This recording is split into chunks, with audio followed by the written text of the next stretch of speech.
വിശുദ്ധ യോഹന്നാന്റെ സുവിശേഷം 3-ാം അധ്യായം 22 മുതൽ 30 വരെയുള്ള തിരുവചനങ്ങൾ. സ്നാപകന്റെ ദൗത്യം. ഇതിനുശേഷം യേശുവും ശിഷ്യന്മാരും യൂദയ ദേശത്തേക്ക് പോയി. അവിടെ അവൻ അവരോടൊത്ത് താമസിച്ച് സ്നാനം നൽകി. സാലിമിനടുത്തുള്ള ഏനോനിൽ വെള്ളം ധാരാളമുണ്ടായിരുന്നതിനാൽ അവിടെ യോഹന്നാനും സ്നാനം നൽകിയിരുന്നു. ആളുകൾ അവൻ്റെ അടുത്ത് വന്ന് സ്നാനം സ്വീകരിച്ചു. യോഹന്നാൻ ഇനിയും കാരാഗൃഹത്തിൽ അടയ്ക്കപ്പെട്ടിരുന്നില്ല. അവൻ്റെ ശിഷ്യന്മാരും ഒരു യഹൂദനും തമ്മിൽ ശുദ്ധീകരണത്തെപ്പറ്റി തർക്കമുണ്ടായി. അവർ യോഹന്നാനെ സമീപിച്ചു പറഞ്ഞു, ഗുരു, ജോർദാന്റെ അക്കരെ നിന്നോടുകൂടി ഉണ്ടായിരുന്നവൻ, നീ ആരെപ്പറ്റി സാക്ഷ്യപ്പെടുത്തിയോ അവൻ ഇതാ ഇവിടെ സ്നാനം നൽകുന്നു. എല്ലാവരും അവൻ്റെ അടുത്തേക്ക് പോവുകയാണ്.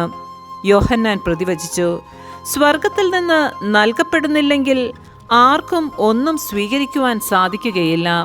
ഞാൻ ക്രിസ്തുവല്ല, പ്രത്യുത അവനു മുൻപേ അയക്കപ്പെട്ടവനാണ് എന്ന് ഞാൻ പറഞ്ഞതിന് നിങ്ങൾ തന്നെ സാക്ഷികളാണ്. മണവാട്ടിയുള്ളവനാണ് മണവാളൻ. അടുത്തുനിന്ന് മണവാളനെ ശ്രവിക്കുന്ന സ്നേഹിതൻ അവൻ്റെ സ്വരത്തിൽ വളരെ സന്തോഷിക്കുന്നു. അതുപോലെ എൻ്റെ ഈ സന്തോഷം ഇപ്പോൾ പൂർണ്ണമായിരിക്കുന്നു. അവൻ വളരുകയും ഞാൻ കുറയുകയും വേണം. നമ്മുടെ കർത്താവായ മിശിഹായ്ക്ക് സ്തുതി.